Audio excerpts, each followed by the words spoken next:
Good afternoon, everyone. Welcome to this edition of the CEO Mastermind AI podcast. Got a friend of mine, Adam Sandman, joining us today. Incredible story, great entrepreneur, lots of learning to uncover here today. So thank you for dialing in wherever you are in the world, and welcome, Adam. Thank you for coming.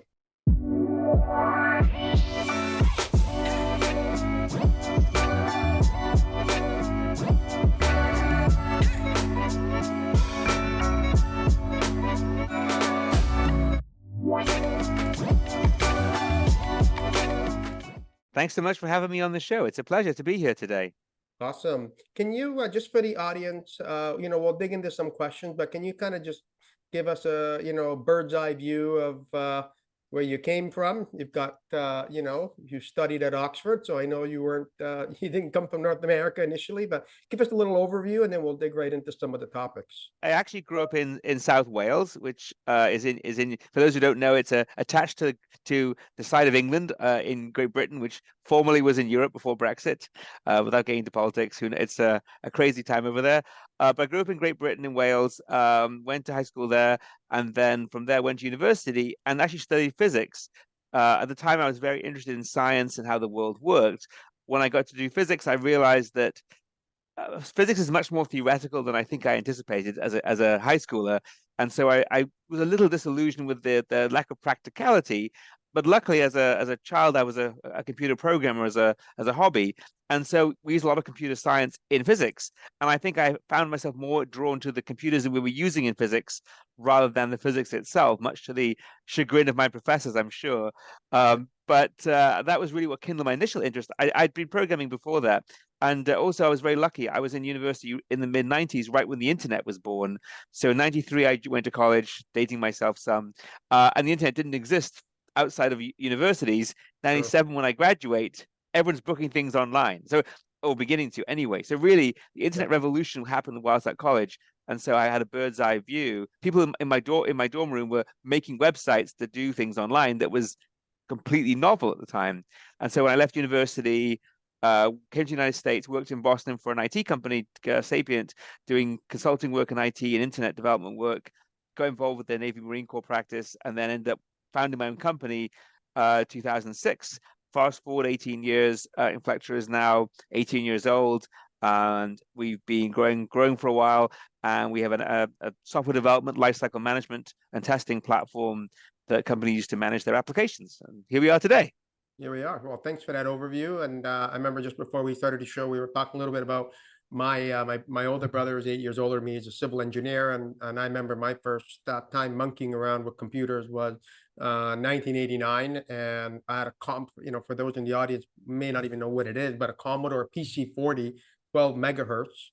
So the PC40 was, 40 megabyte hard drive. The thing was quite literally the size and weight of a brick, and it was 12 megahertz. So now we have multi-gigahertz computers. So just the advancements in technologies have been crazy. And I remember overclocking it and doing MS-DOS programming, but I didn't, I've got a love for technology, a passion for what it can do for us. It has unlocked so much, as you know, and there's just such a huge space for it. But I didn't go into computer route programming, but heavily in the AI world now, trying to see how because I think that is it's kind of the next revolution. I was an AI, Mm-hmm. get your thoughts on this, but I was at an AI conference, training conference about a couple of weeks ago in San Antonio.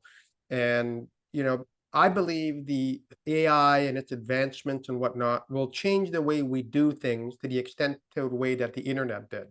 So I remember when I started Craft, we had an admin assistant, a secretary, and she said, what took a week now takes a day. And so the internet and the acceleration of that really went from basically 7 days, something that took 7 days now took one day or even an hour at that time. So there's two things. One, I believe that the change of it will be akin to the internet revolution. There were a bunch of people that were at this conference that said it'll change our lives even more than that, to the extent to the way that the electricity changed human life. And I thought, that was an interesting perspective, because I was like, I don't think it's that extreme, but who really knows? But anyways, I think it's more like the internet revolution, if you will. What are your thoughts on, you're a little more on the front lines of it, and I know you're embedding it in your software and things? Yeah, for sure. We were using it in our software, and I've been playing around with it a little bit personally. I'm not one of the experts in our company on it, but I know enough to be dangerous, as they always say. Yeah, I mean, it's always I think a tempting thing to try and compare something to something else. So, was the internet like the invention of the telephone? Was it like the invention of the telegraph, the invention of of electricity, invention of fire? I mean, we always go back and or the invention of the wheel. I mean, we always go back and try and make parallels, and every evolution is a little bit different.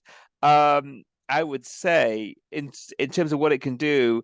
I mean, eventually, maybe AI is more closer to the invention of the assembly line, because if you think about how I see it in some ways is that software for the longest time, despite the fact that we have software running the entire world economy and everything we use uses software, it's kind of still craftsmanship, right? sure. We're at the maturity level of when we were making things in factories by hand. You go back to the 1930s in New York, you've got seamstresses and people working in factories making goods by hand. Now, maybe making lots of goods by hand, but ultimately being done in a semi-craftsmanship economy. And then you go to Henry T. Ford, you get to the assembly line, and now you have things being built by robot, cars being built by robot, things being assembled by machine, and humans on the assembly line still doing maybe some of the finishing, still maybe inspecting the goods coming through. But no one is expecting when you buy a pair of trousers or pants, as they say in the US, no one expects that to be made by hand. It's made by machine and probably inspected by hand. Maybe some of the final finishing that's too tricky for a robot or a sewing machine, whatever, is done by hand. So it's maybe 80% robot, machine, and 20% human. And I think that's where AI, or at least generative AI, seems to be more in that line. It's going to turn software development, and a lot of the creative processes too, even into that, like making a movie, writing a blog, all of the different creative industries. We're sort of like turning it a little bit like an assembly line. And I feel like with the human being part of that assembly line as opposed to being craft. So it's almost more like that revolution, it feels like to me, at least generative AI. Now, there's other flavors of AI, like deep machine learning, which is a whole other discipline. So I think that's the other thing I'd be very careful of. People are saying, wow, Gen AI can do everything for anyone in every case. It isn't always the right answer. Gen AI is a solution. And one of the things I've learned in a business is you start with the customer experience and the customer need, and you work backwards. You don't start with technology forwards.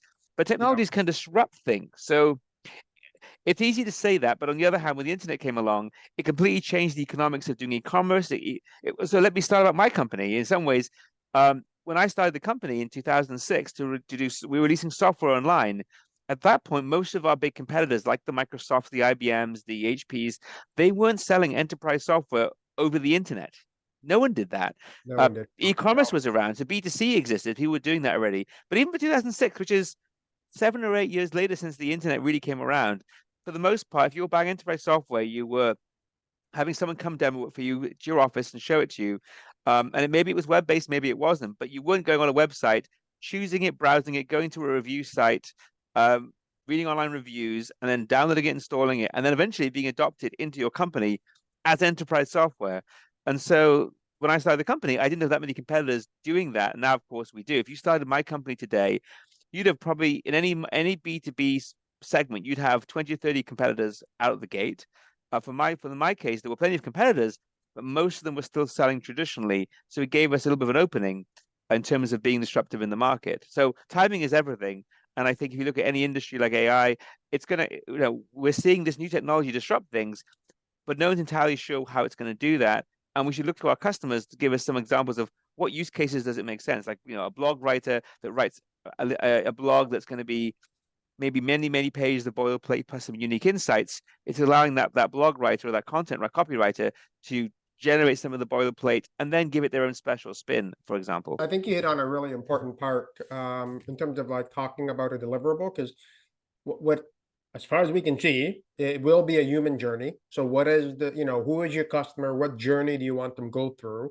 And for those in the audience, what I always like to use is value stream mapping, which Hmm. essentially is how do you go from A to B in the least amount of resources in terms of time, people, energy, financial, all that.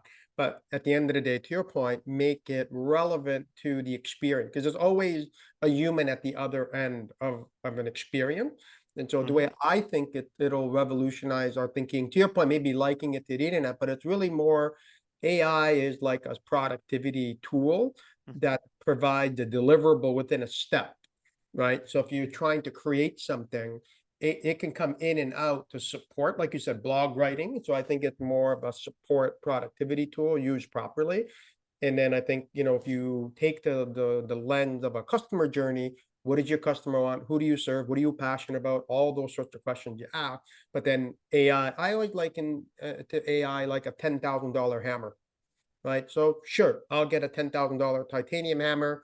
I might make it a little more fun to bang out my, to hang up pictures or some nails in the deck or something. But if you give it to a carpenter, right, he or she will be able to put up a house that much faster. Will have less errors, less fatigue, less injuries. So it also, I'm not a programmer, so I was doing in this training and said, "Oh, give me the web code to build a website." It didn't mean anything to me because I'm just not trained in it.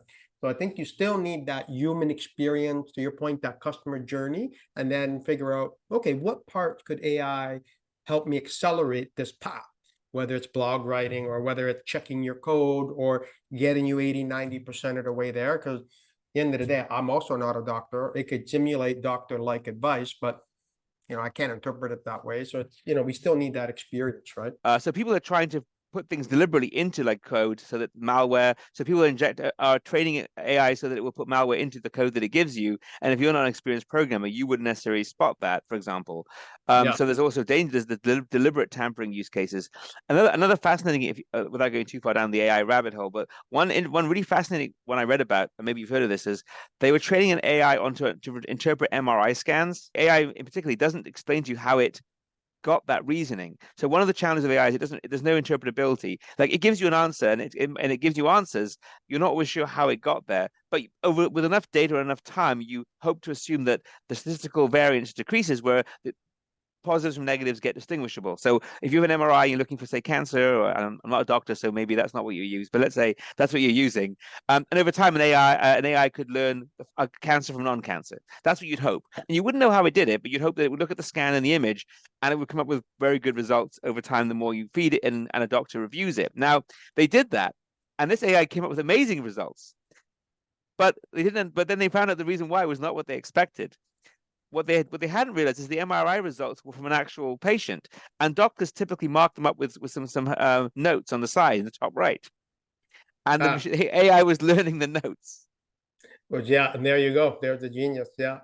And that means that giving it a blank MRI scan without any notes meant it didn't know what was going on. But the danger is you think you've got a trained AI model and it is trained, but not on what you think it's trained on. And now you give it new data to attempt to interpret, and it would have a terrible time doing it.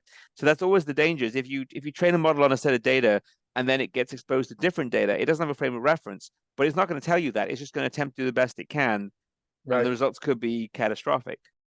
Sure. It could give you, I think you said, I think that, talking to other business leaders, hundreds, and even around the globe, like we're talking about AI being a rabbit hole, like it kind of is, right? Because it's changing so fast.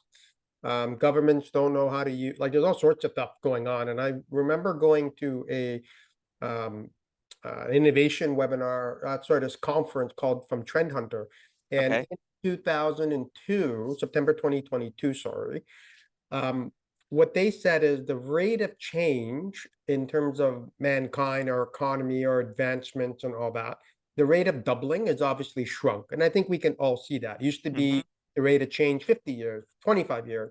Yep. In 2023, we were entering the period where the rate of change ended for the 5 year and was moving into a 3 year period. So 2023, 24, 25 is where the rate of doubling, if you will, Mm-hmm. is 3 years short. And what gets launched at the end of 2022? AI.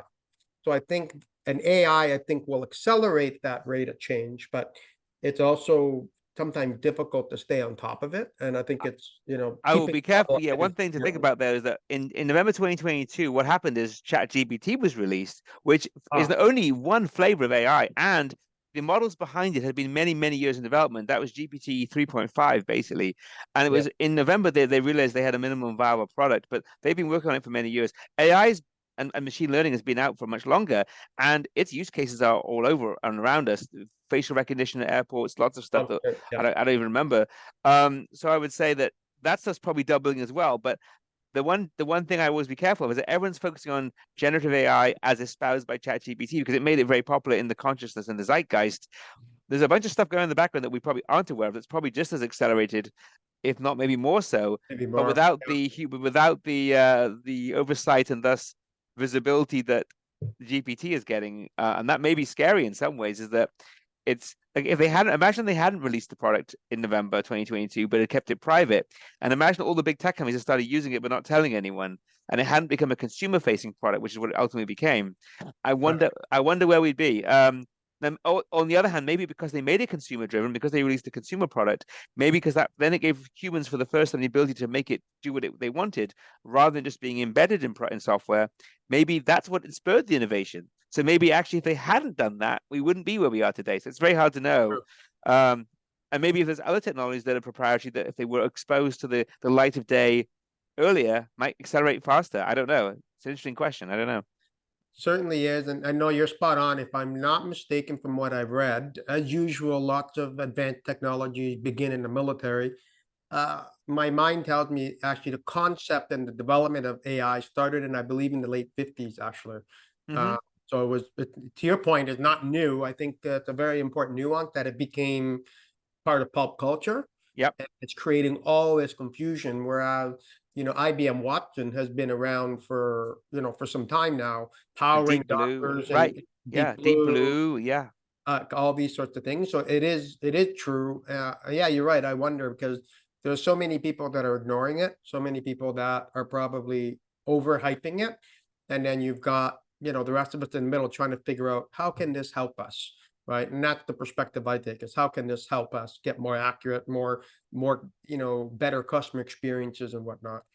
Now, one of the things you talked about is obviously how you got into computer programming, in terms of like, you didn't like not that you didn't like physics, it just didn't line up with what you thought. Yeah. And funny enough, same thing happened to me because I was taking physics, thinking I'd be either a lawyer or an engineer like my brother. And then as soon as I decided to go in business, I go from getting 90s in physics to like I couldn't crack 60. So I finished in my Huh. grade 13 year with a 74 average, which is still not bad. But when you're in the 90s and you crash, once I got into business school, but I found the same anyhow. But I went to business route. Now, just a question in terms of the founding of, Inflectra. You went from from a director role in the government services. I think you guys you're doing stuff for Navy SEALs and whatnot.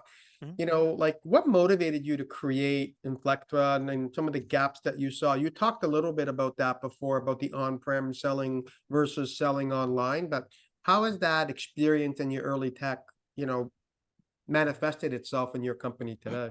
Um, I mean, yeah. So I started the company in '06, and the reason for so that's the first part, I suppose. The reason I started the company was because I'd seen that in the work we were doing at Sapient, and I'd worked in the commercial side of the company and the government side. Originally, I was in the commercial side in Boston for about 3 years, then a year in LA, and then I ended up coming to the Washington D.C. area. And working on some Navy Marine Corps projects. I think we had Marine Corps, Navy, Seabees, SEALs, a bunch of different groups. So you're absolutely right. But for us, it was basically IT. We're building computer systems that have to work. Now, in the commercial world, they have to work because they were for companies, like Verizon doing telecoms. In LA, they were for automotive companies, and then in the DC area, they were for the military. Now, in all three, systems have to work and be reliable. Or there are negative consequences, and we were building systems for them. And the one thing that I always hated I was the project manager and the system architect was testing. I hated doing testing. I mean, I wasn't doing it, but I was running it. It was the worst part of any project at the company historically. And so I had many, many years experience of how suckiness testing was. And we did it using spreadsheets and really manual methods. No automation of testing, no test management. Requirements were in giant Word documents. Test cases were in spreadsheets. Project plans were on giant plots. It was before Agile, although Agile was coming out. Yeah. And I thought, this is crazy. We're writing high-tech stuff, but we're using incredibly manual methods. And programming had gotten more advanced. We had better compilers. We had better source code management tools.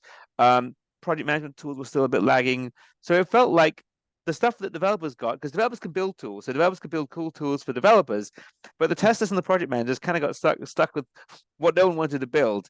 And so on one project, we got access to some really good technology, but it was very expensive, and it was sold in that traditional sales channel where a guy came to lunch with you, took you out with his black leather folio, did a Mm, demo after lunch, and the software cost $100,000 for like 5 licenses or 10 licenses, and we're like, well, that seems very expensive, but yeah. that's what you had. And we did buy 10 licenses, and then we had a problem because we wanted to do another project with this amazing tool, and it was a good tool. It became our number one competitor, and we eventually won. But that's a whole other story. But we liked the product, and we said, well, we want to use it on another project. And we said, how much will that be? They came back for lunch, brought the back folio, we talked pricing, gave us a discount. It's 190,000, so it's 90,000 more. Like, well, I'll get a discount, I suppose. Yeah. And then we got 10 more users for 10 more licenses, and we're like, well, what if we wanted to use it across the entire company? Because I can't imagine going back to using spreadsheets again after this really good tool. And they go, well, you have to buy for every customer. We can't sell it to you. Well, we have thousands of customers. We change them every 6 months, every year. We're doing projects all the time. Oh yeah, you have to buy for each one. We won't sell it to you because you're a consulting firm. And so the Oh, business model around enterprise software in those days was they didn't want to sell to professional service firms because they knew they would not get repeat business. They would get managed service deals. right. And so we ended up going back to spreadsheets. And I remember that we being very frustrated by that, going, okay, well, we can't standardize on this tool despite it being pretty good. I'm going to go back to spreadsheets, and it's going to suck. I could write a tool like this. It's not that hard. I mean, I write software for a living at Sapient. And that's when my friend said, Adam, you should go and do that. So I went ahead and launched the first version of the product. I was the first programmer, and launched the company on that premise, and basically found a lot of people out there with the same frustrations, and we entered the market early and got the product out pretty early. Subsequently, there's been more competitors and more people did that for both our product segment and other segments. But certainly seeing that need and seeing the gap in the market and taking action was critical, I think, to getting the product out there before everyone else decided to do that. And I think having the domain expertise, because I often talk to people who want to start companies. I have coffee with them. I enjoy doing that. It's part of sort of my giving back to the entrepreneur community. And one of the things I see people is they have these great ideas, but they don't know much about the industry they're in, and they'll have one good idea. So I was talking to a guy who had 3 or 4 ideas, but he's a realtor for his day job, and one of the ideas was about real estate, and the other 3 were just other things. And I got a real sense that he understood the real estate industry better, being a realtor. And there's a big disruption going on right now with the new commission structure. And I said, listen, you have a unique ability here because you know this industry. You can start a company, you understand the industry, and you understand the changes that are going to happen in the next 6 months to a year. And if you write this software platform that you're talking about, I truly believe you could be the first in your industry to do that. The other things you've talked about, whilst exciting, anyone could probably do, and you don't have any specific unique knowledge that gives you an advantage over anyone else doing it. And so my advice was, all things being equal, start in an area where you have some expertise. That expertise gives you what they call the moat. It's your Yeah. fortifications, because someone off the street who's not a realtor doesn't understand how that works and what your needs would be. You are your first customer. You have the customer experience of your own customers, either Yeah. you as the realtor or the realtor's customers. You know what the industry should look like and what will be needed. And so that really helped me, I think, understand what kind of product he should launch and which industry he should launch it in. And I believe it was helpful, at least for him. 100% agree. I've seen all kinds of, and then when I did my exec MBA, I studied a lot of different businesses. And to your point around founding, I believe that there's a few reasons why businesses fail. They run out of cash, which is the number one sort of Yep. tactical reason, but strategically, it always come down to strategy, operations, and people. They don't have a right strategy, they don't set themselves up properly, and they don't have the right people. But before you even get to that, to your point, I believe one of the other contributing reasons to failure is that people say, well, I just want to work for myself. Let me go get a franchise or start something to make money, right? So their goal Right. becomes money and a franchise or something. And then that hill, the climb is substantially more difficult. Because to your point, you hit a nail on the head. You don't have a problem that you're trying to solve something. And the moment you come into that industry, someone who eats, lives, and breathes that industry will probably pick up on what you're trying to solve and just pass right by you. Because to your point, they'll have the domain expertise in terms of how the industry works. Like all businesses are fairly similar at about 30,000 foot level in terms of Yep. the things you need to do. But the game is won on, and I don't like using war references, but like the game is won, if you will, at the keyboard, like literally down at the level, at the customer, at the interaction level. And I think, yeah, you're absolutely right. And I like what you did,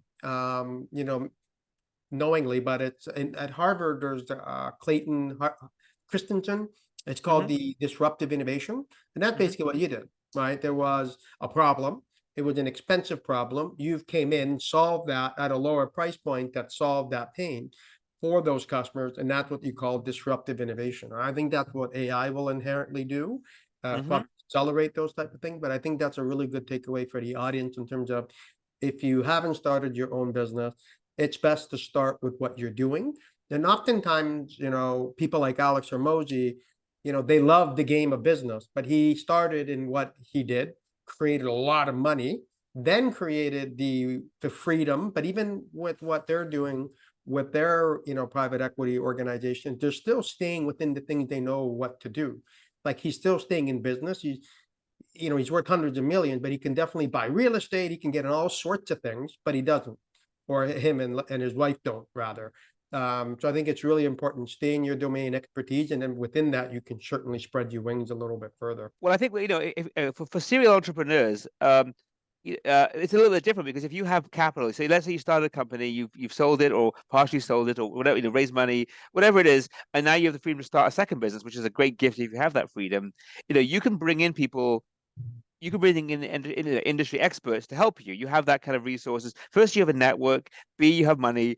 And with those, and if you want to tackle a hard industry, it's substantially easier to do that once you've had one success. Second, you know the basis of running a company. You know how to found a company. You know product market fit.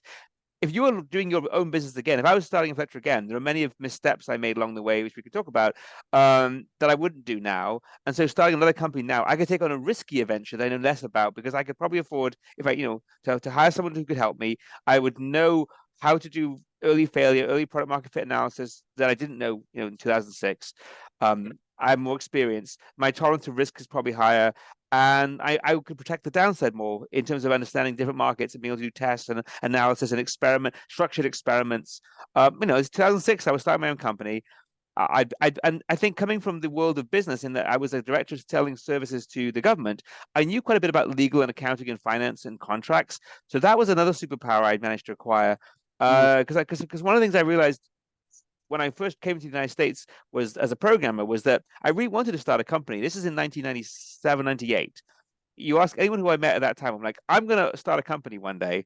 And they said, why don't you start it today? Well, there were two reasons. One, I was on an H-1B visa, so I couldn't from an immigration standpoint. But the second reason was that I don't know anything about business apart from playing Monopoly and watching TV and reading a few books. And I was thinking I'll get an MBA or something. But then what happened is I managed to do well at Sapient. I grew from a programmer into the business side of the company, and I ended up in DC doing government sales. And we didn't have a big sales team around government. We didn't really know what we were doing in government. We were learning as we went. So it's kind of an entrepreneurial group within Sapient. So I was learning about government contracts and legal and finance and revenue recognition because we're a public company. So I kind of got a mini MBA that was paid for by working there. So when I started Inflectra, I wasn't just a 20-year-old programmer just starting a business. I did understand like accounting, double entry bookkeeping. I knew about contracts. I knew about NDAs. I knew quite a bit about business working in a big company. And I think that was also helpful. So if you're going to start a company, I mean, if getting some practical business experience and if getting someone else to pay for it, if possible, is great, as well as working Yeah. in an industry where you have some domain experience. I think those are two really important um, areas of knowledge that just if you're going to start a company, if you haven't worked in the commercial side of a company, it maybe doing an MBA or a part-time executive is a good thing. Finding some way to get the experience of that side of things, because don't underestimate. I spend more time now with probably accounting, legal, finance, planning, and all that stuff than probably programming. But when you start the company, you've got to do everything. I mean, I was the accountant, the bookkeeper, the lawyer, the programmer, the salesman, the marketer, the website builder. I mean, you were everything in day one, and maybe by day two or three, you can divest a few things, but Yeah. it's a lot to be on top of, and it only gets more complicated. I mean, the rules around e-commerce businesses are more tricky than they were in 2006. So sales tax is more complicated, payroll. Huge. I mean, a lot of things that the internet was new then. You could get away with things then that honestly you can't get away with now. But there's more Yeah. people Yeah. watching you, taxes. Just a lot of stuff's more complicated now. Yeah, and it's a great point you make about expertise. Find something you like, go work somewhere. I don't remember the exact saying, but and I'm gonna get it wrong. But the concept basically is, your 20s and your early 30s are your, your learning, discovering, figure it out years. So you get to the market, take a salary for 10 years, figure out what you want to do, identify the problem. To your point, you get, certainly the academic MBAs, but the experience MBA, if you will, like you said, it's like you're on the ground learning. Nothing, you can be book smart, but it doesn't prepare you for you have to have the experience. You kind of Right, gotta right. intellect and the street smart. So it's difficult to do both. But, it's much more difficult if you don't have both. So ultimately, so you built your company, and I think what's really important is obviously it's never you're never by yourself. So something you always talk about is intentional leadership, in terms of your management style. So can you explain what intentional leadership means for you and how that philosophy influences your operations and decision making processes at Inflectra? Yeah, absolutely. It's a lot to unpack in that. So I'll try Yeah, my best. I mean, some of it I'll give credit to Sapient. Sapient was very good at having a formal leadership program and growing leaders. And so many of the things I picked up came from there. The second group of people I picked up a lot of my leadership philosophy from was actually the US Marine Corps, because we worked for the Marine Corps for it was about 4 or 5 years in DC at Sapient before I started the company. I got to travel to several Marine Corps bases, got to understand how they lead their men and lead their people. And there's actually a book about it which we read. And some of this was because we were working so closely with them. We wanted to understand how they operated to be a better consultant, ultimately to sell better and do more revenue. But the reality was to understand your client better. But in doing so, you start to pick up the culture of the client that you work for. And what they do in the Marine Corps, which I tried to intentionally establish at the company, was the idea of as a leader, as a commander in the Marine Corps, as a CEO of Inflectra, or if I was my CRO or CTO below me, is set the objectives for the team or the team member, and give them flexibility of how they execute that. Hold them accountable to the results, but not necessarily to the methods, within constraints, obviously. And certainly. don't try and micromanage it. Tell me how to do things, and that's difficult and actually quite uncommon. It seems a lot of technology companies, unfortunately, have these founders who are very technically gifted, and they're very good at doing something, and they have a hard time then delegating, and it's hard to let go. Moving, and one of the Yeah, things I had to do was move from founder sales to team sales. Now, when you're a small business and you're the founder and you go to do a sales call or a demo, and we do product demos usually, I mean, no one's going to sell as well as you ever. I mean, that's just known, right? You have the period. conviction of the company, you know the product because you've built it, and when you go there, and the client kind of gets a sense that even if it's not in your business card. I never said I was CEO until recently because we didn't want to look too small. They kind of know that somehow this person knows everything. They know more than a sales guy would know. They know how the product works. They can promise new features. They can deliver. If we go with this, I know this person's going to make sure we're successful. No one else in the company can ever be as good as you, but there's only one of you, and usually you're busy doing other things. So you have to accept that you're going to transition to a team doing something, and the efficiency will not be as good. You're gonna go from one person doing sales to three people doing sales for probably the same sales volume to some degree, but you can't. But it's scalability. You're building the scale to grow the company. And so when you're a leader, you have to be able to let go and say, I recognize that I can't hold this person to the same metrics as me. I can hold them each of them to equivalent metrics as each other for sure. And I can give them the tools, I can explain the direction of how we should go about it. But if they do something that I wouldn't do, but it works, you have to give them the freedom to experiment and try things, because what worked for you is not going to always work for them. And so I've always been very keen about people below me, making sure that they understand too that, if you're managing people and you work for me, I don't want you micromanaging the other people. And that's hard because sometimes they come from organizations or cultures where there is more micromanagement, or there's like Mm, a decision by committee. And yes. I like to think, like, if you're the leader of this team of mine, or you're the CTO, or you're the head of partnerships, you have within reason. There's rules we'll set up. You can make decisions, like make decisions. And tell me what you've done. I don't want to be making all your decisions for you. If it's a $10 million decision, sure, come to me. If it's $100 expense, whatever, like just you use good judgment, and it'll be fine. Like don't nag me over every single small thing. I've hired you because you have expertise. I trust you, and I'll back you up if things go wrong. Take some risks. Don't take risks that are beyond these levels. They're existential, obviously. And so Yeah. it's hard. It's creating those boundaries, but also the freedom within those boundaries. And that's why I say intentional leadership is about being intentional about what your people can do without you, and what they should come to you for, what you want to be notified on, what you want to be consulted on, and what you need to be the decision maker on, and making it clear to people that for A and B, do it. For B and C, do it and tell me. For E and F, ask me. for an opinion, and for G, I have to decide. Don't even think about trying to do it without me. I mean, that sort of like creating That's the those different spectrum. buckets of a decision making. And one of the things I learned from Amazon, the company, was that they talk about decision making being a one-way door or a two-way door, and that's very interesting too. I never thought about that till recently. There are some decisions that you can go through the door and come back. Other decisions that it's a one way, and so decisions that are two ways. As a leader, if your people make a decision that you can reverse in if you decide it's a bad decision, are less critical. The ones that there's no going back from, those are probably the ones that you still want to keep control over to some degree. And so I think that's a helpful way of thinking about as a leader decision making, what's reversible, what's not reversible. Interesting. I've never heard that analogy, but my body resonates with it. I'm like, yeah, that makes a lot of sense. And I think what I really like about your approach on intentional leadership, the two things that I took away out of it, and I think it corroborates with the stories that I've seen and the hypothesis that in the concept of empowerment and the concept of clarity. The vast majority of people are good people and they want to do good work. They want to feel valued. They want to contribute. They, earn their pay and provide for their families and vacations and just enjoy life. So I think the empowerment aspect, when you unlock that in people, they will take those reins and make good things happen. So to your point, don't micromanage, all those sorts of stuff.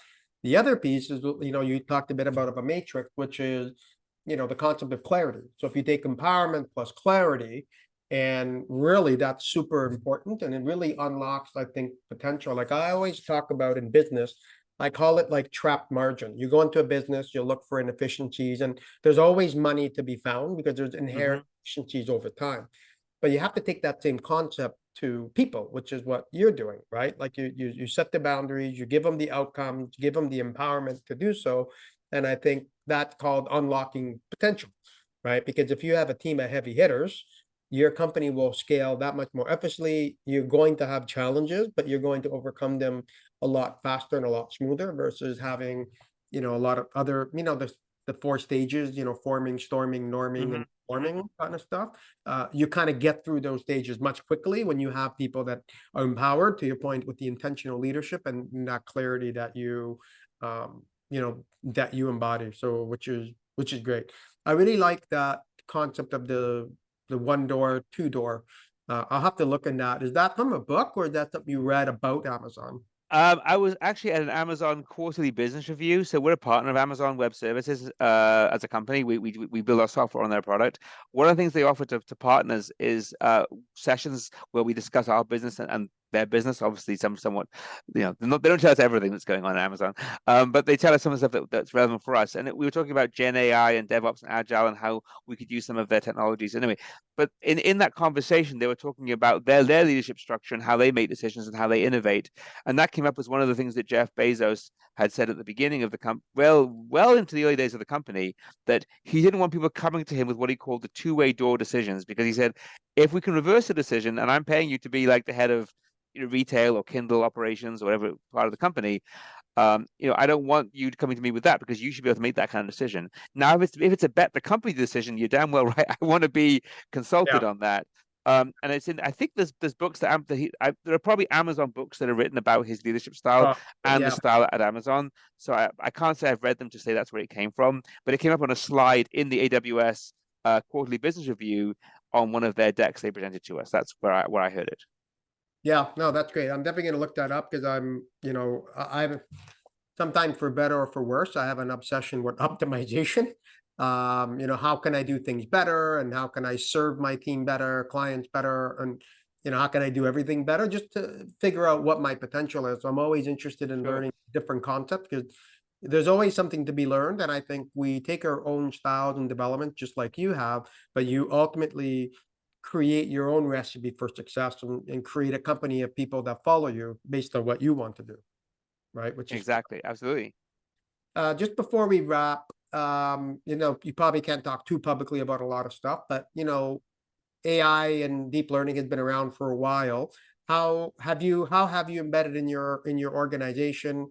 Do you think it is the future? Like, what's Adam's crystal ball for Inflectra, and that question alone could take a half day to answer too. Yeah, and we have some blogs on our website. We have some webinars on inflectra.com. So I'll do a little plug. We have an event. I'm Perfect. actually the event. I don't. Well, when this goes out, it's probably too late. But I'm doing an event in about 15 minutes where we'll talk about AI in the real world. We have 3 of our customers on the show. So there's some AI stuff on our channel which will be published that will be worth watching. But in terms of what we're doing internally and planning, we already have AI functionality in our products. At this point, I would say it's still very early days functionality, although our customers really love it. And we put it out there as a little bit of a proof of concept, a POC, really. It wasn't yet something that we felt they would adopt, and they just did. So we're like, oh, well, clearly there's a demand for it. So Yeah. what we're looking at is how do you make the software lifecycle management, requirements traceability, requirements planning, project planning, all the different parts that go into the software development process that aren't the software coding. Because if you look at that, I mean, the software coding side, there's Windows Copilot, there's GitHub Copilot, there's quite a lot of people, AWS has Code Whisperer, there's plenty of companies doing tools to help you write code faster, and they're on that. Now, where we see the missing parts, the fact that we can add significant value, are around, yet again, the things that were causing problems in 2006, right? Testing, quality, project management, all of those things that were All those things. horribly Yeah. manual. What can we do to make those better? So there's multiple levels of it. And again, the first level we have today is we've got some automations in the tool where you can write a requirement or a user story, and it can basically generate your tests, generate your tasks, generate your scenarios, generate your test plans for the push of a button. And they're not perfect, but they're 70% or 80% good. You'll add some, you'll modify some, you might remove a few.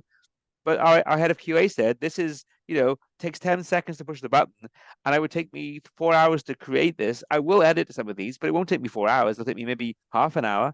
100% improvement. That's a huge improvement right there. That's today. That's what we have out the door in production live today. But what's coming is even more exciting. You can upload a screenshot of your app. It'll develop some code for you, or for us, it will be upload a screenshot or some description of the product, and it will develop a high-level test plan, a high-level set of requirements. If you're going to build an ERP system that's going to take customer requisitions, customer orders, process fulfillment, that's kind of been done lots of times. I guarantee that the requirements for that, the release plans, the sprints for that are all pretty well defined. Generate all that for you as a starting point and some basic estimates. I mean, Right. that's what we did at Sapient. At Sapient, when we started a new project with a client, say it was a warehouse project, what did we do? We went to the last project we did for warehousing, or close enough, but we'd look at their estimation sheet and their project plan and their requirements list, and we would take that and show it to the client. The client would go, oh, wow, how do you know so much about our industry? We're like, because we did another client in your industry or adjacent. AI is going to give you that. AI is going to give you the ability to define your product, and it will build out your test plan, your requirements, all those artifacts. That's like the next level. And then the level beyond that's going to be where we're already headed is it will take your testing and your test plans and say, I can do the testing for you. Show me the application and let me click through it and do it for you. And there's automated testing. It's been around for a while. We've automated testing. But right now, automated testing is still very manual to write the test, recording the scripts, building Selenium scripts, or using a record and playback tool. They're very flaky. They're very buggy. They tend not to give the ROI that people hope. AI-driven automation, when it truly hits its zenith, which we're not yet at, I truly believe that will change the economics of testing to automation, making it much more automation-centric than it is even today. So I think across the entire lifecycle, from requirements, design, development, test, feedback, incorporation, UX, we're going to see in our product suite automations that are AI driven that do a lot of those different things. And eventually for the project manager, the last piece of the puzzle is the predictive maintenance side of things, which is when you're going to add this new feature, Mr. Project Manager, to this next release. I'm going to tell you what's going to happen before it happens. You're going to have these 8 failures. These are the areas you should look at. This is why your project's going to be 20% late. Imagine the system told you that and said, here are the corrective actions you can take now. Yeah, really much better experience on the end user perspective. Right. That's Rather than pouring through reports and dashboards or spreadsheets or things they would do in our current tool, imagine the tool told you where the problems are, where to look under the hood, rather than you spending all this time using reports and Power BI and Tableau trying to find all this stuff. That's what machines are good at. Machines can read through data better than we can look at graphs. I mean, find yeah. trends. Yeah, no, that's great. I mean, it's amazing how you guys are incorporating it. It's the potential. Yeah, you're right. I agree. Nowhere near the zenith, and I think this is going to be an exciting journey.